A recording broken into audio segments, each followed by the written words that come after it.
Usualmente, en el ámbito de la salud, es común escuchar hablar de consentimiento informado.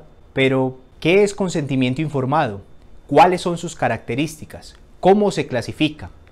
¿Qué debe contener un consentimiento informado? Estos y otros asuntos te los explicaré en este video.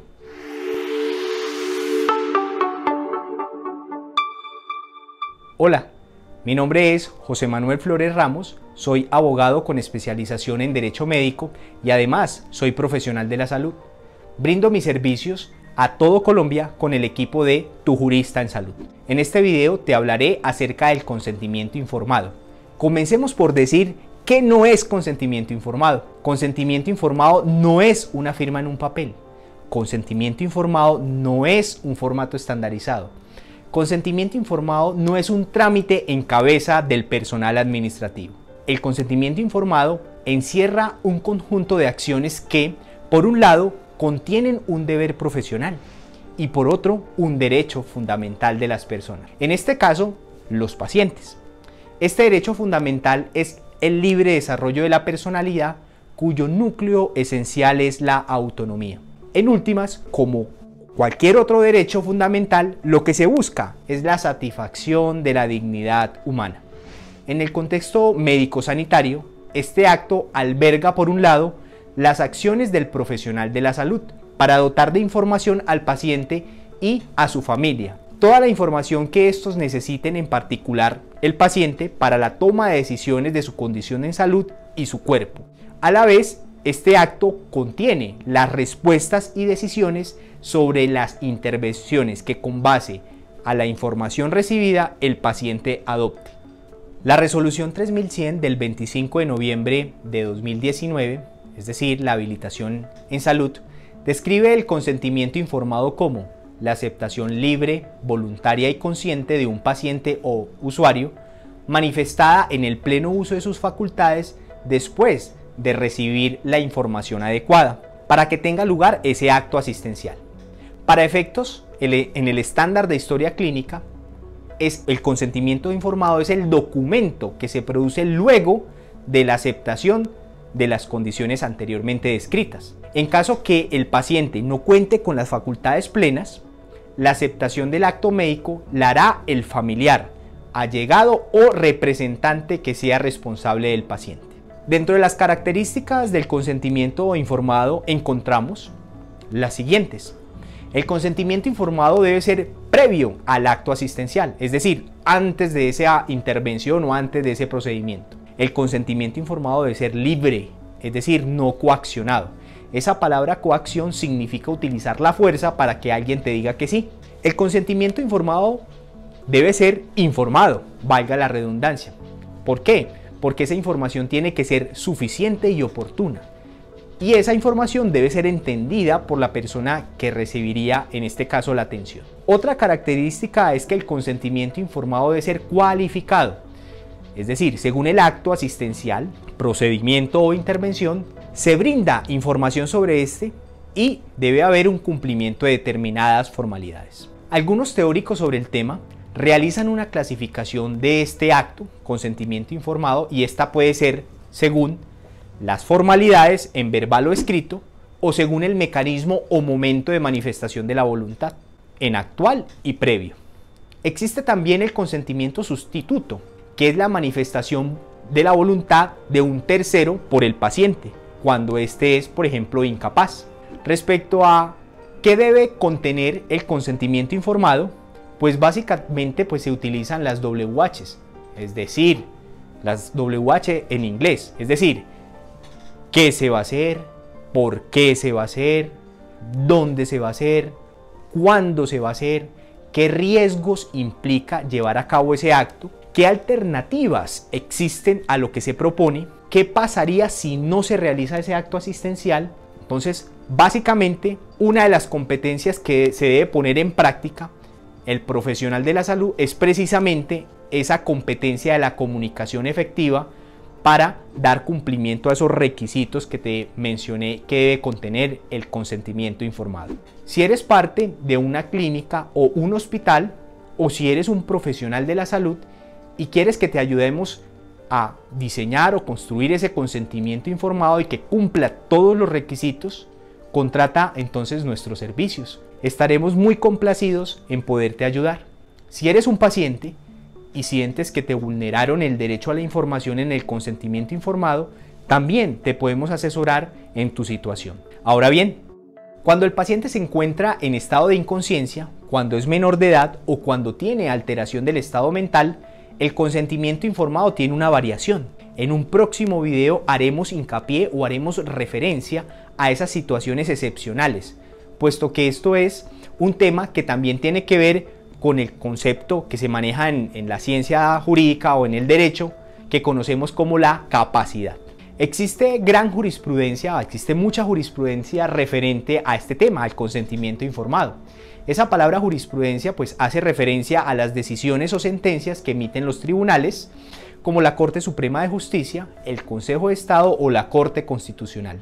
En materia del consentimiento informado te comparto la siguiente jurisprudencia. La sentencia C-182 del 2016, proferida por la Corte Constitucional, donde se declara exequible, es decir, se declara constitucional el artículo 6 de la Ley 1412 o 1412 de 2010. Y esta ley es por medio de la cual se autoriza la realización de forma gratuita y se promueve la ligadura de conductos deferentes o vasectomía y la ligadura de trompas de falopio como formas para fomentar la paternidad y maternidad responsable. En esta sentencia se describe, por ejemplo, el grado de cualificación del consentimiento informado, el nivel de adecuación y entre otros asuntos se tocan en esa sentencia. Para concluir, pues en este video de Tu Jurista en Salud, te compartimos las definiciones de consentimiento informado, cuáles eran sus características, cómo se clasifica el consentimiento informado, qué requisitos mínimos debe contener el consentimiento informado y además te compartimos una sentencia de la Corte Constitucional.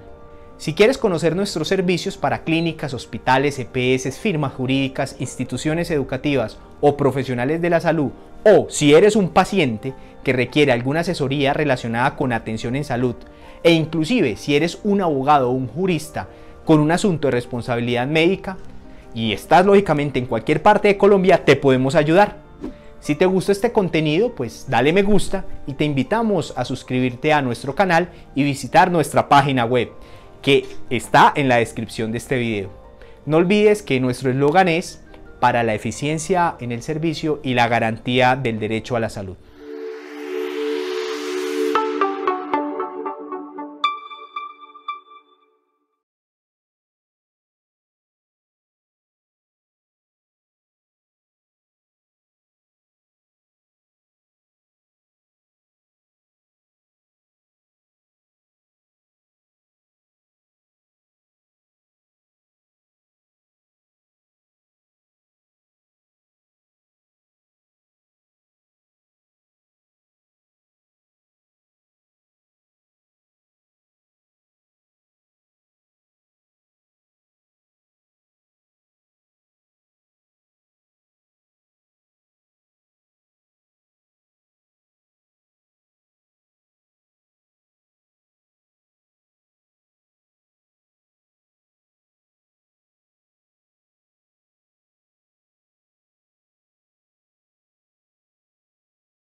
Oye, y ahora que tocas este tema, esto es algo central que ha ocupado a muchos tribunales alrededor del mundo, también a nuestra Suprema Corte, y que está regulado en la Ley General de Salud, en normas oficiales mexicanas, el consentimiento informado.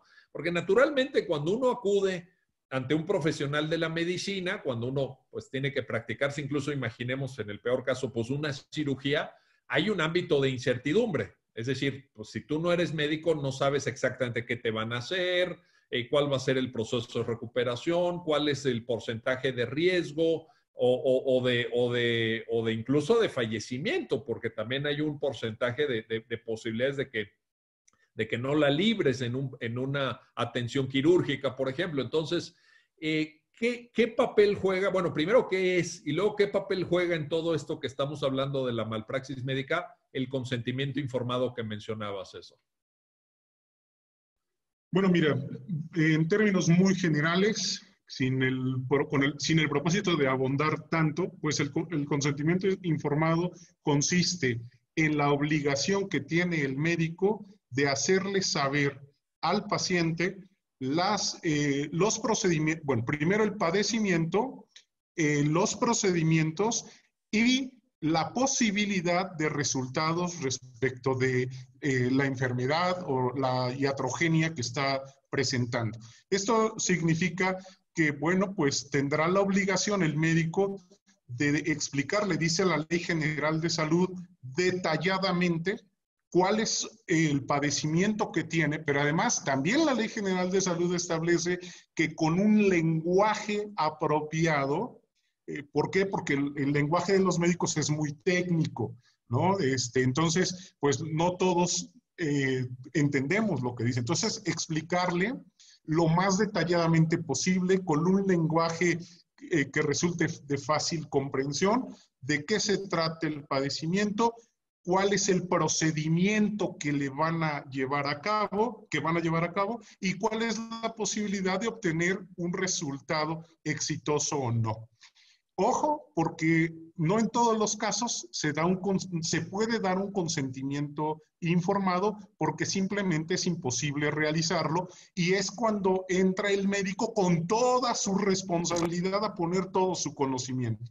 Me refiero, por ejemplo, a que el consentimiento informado está pensado en una cirugía programada, donde el paciente pues sabe que tiene y hay posibilidades de que mañana pasado, dentro de un mes, etcétera, se pueda dar la intervención, la invasión, como dicen los médicos, al cuerpo, y bueno, pues el médico le informa y le dice. Pero también hay otros casos en donde son de extrema urgencia. El paciente llegó accidentado, traumatizado, etcétera, y el médico pues tiene que actuar inmediatamente y en lo último que piensa pues es en el consentimiento informado. Entonces, en esos aspectos entra ese bagaje de conocimientos y de normatividad que el médico debe de conocer como profesional que es para poder combinar tanto su conocimiento profesional y científico como el cumplimiento de las normas para que no se salga de ellas.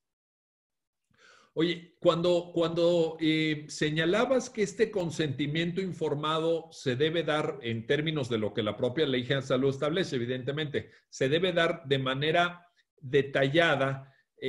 Me acordé de una sentencia de nuestra Suprema Corte en la cual le reprochan en un juicio de responsabilidad, yo creo que responsabilidad patrimonial o administrativa, porque era contra el ISSSTE, le reprochan que en un hospital del ISSSTE se recabó el consentimiento juntando a varios pacientes, eran 30 pacientes que tenían una dolencia muy, muy parecida y se les dio una plática, una especie de conferencia. Entonces, imagínate que se juntan en una sala del ISSSTE. A ver, vénganse todos los que tienen aquí, creo que era un tema de incluso de nervio ciático o una operación de cadera, etcétera. Entonces, vénganse aquí todos los que anden mal de la cadera, que están en este hospital, les vamos a dar una plática y con eso vamos a recabar el consentimiento informado. Pero la Corte en la sentencia dice, eso no es. O sea, ahí no se está cumpliendo porque, como tú muy bien lo dijiste, entonces, Eso no es detallado. Detallado tiene que ser apropiado para cada caso, ¿no? Para cada persona, porque cada dolencia es diferente. Cada paciente tiene una situación distinta, ¿no? Claro, pero además fíjate que pues es muy arriesgado, a veces es comprensible por la circunstancia que viven los centros de salud que prestan servicios de salud en nuestro país, dadas todas las carencias que ya sabemos que tienen, pero pues el cumplimiento de la norma no autoriza que se hagan este tipo de situaciones, porque incluso las condiciones, como tú bien lo señalas, las condiciones físicas de cada paciente son diferentes. La Ley General de Salud incluso reconoce en los principios que maneja que ante un mismo tratamiento, la respuesta del paciente puede ser diferente. Entonces, cuando se da el consentimiento informado, cuando se obtiene del paciente, es porque el médico ya ha valorado todas las circunstancias especiales, específicas de ese paciente en particular, que es que cuánto pesa, que si es diabético, que si tiene padecimientos, y eso pues no lo puedes generalizar, tienes que hacerlo de manera específica para cada uno. Pero fíjate, sucede que luego se dan este tipo de actos y hay alguno u otro paciente que sí se atreve a reclamar, pero no al médico, sino al ISSSTE o al Estado. ¿Por qué? Pues porque al Estado no le dio la atención que la propia ley señala y muchas veces el Estado se ve obligado a indemnizar a estos pacientes con cantidades millonarias y creo yo que al Estado le saldría más barato cumplir con la ley que no cumplirla por todas estas circunstancias que se dan. Pero bueno. Sin duda, bueno, le saldría más barato económicamente, incluso, digamos, casi éticamente, ¿no? Porque pues la vida y la salud son algo muy, muy valioso. Ahora, nada más para cerrar este mismo punto y con esto pasamos a otro tema, pero a ver, se recaba el consentimiento, pensemos en un caso, se recaba el consentimiento informado con todas las especificidades, con todos los requisitos que fija la normatividad aplicable, el paciente entiende lo que le van a hacer, asume el riesgo que existe en todo procedimiento médico, etcétera, pero eso no quiere necesariamente significar, y esa sería la pregunta, César, eso no implica que ya el médico no sea sujeto de responsabilidad por malpraxis, ¿no? O sea, el consentimiento informado es un elemento que debe darse, pero no excluyente de la malpraxis. Sí, claro, es la información del paciente sobre el padecimiento y el tratamiento que que van a llevar a cabo los médicos. Pero cuando ese procedimiento se desarrolla, cuando ese tratamiento se desarrolla, ahí puede venir el error, ahí puede venir la malpraxis, la negligencia, incluso, fíjate Miguel, lo que hemos visto en algunos casos en donde ha habido error de diagnóstico, que ya la Corte nos ha dicho en una jurisprudencia cómo se especifica el error de diagnóstico, y hay consentimiento informado. Entonces, este ejemplo nos permite saber que el hecho de que haya un consentimiento informado no quiere decir que se excluya del error de diagnóstico. Es decir, con un diagnóstico erróneo le están informando, les están obteniendo un consentimiento informado del paciente. Son cuestiones que sí pueden permitir tener la responsabilidad del médico aun cuando exista consentimiento informado. Oye,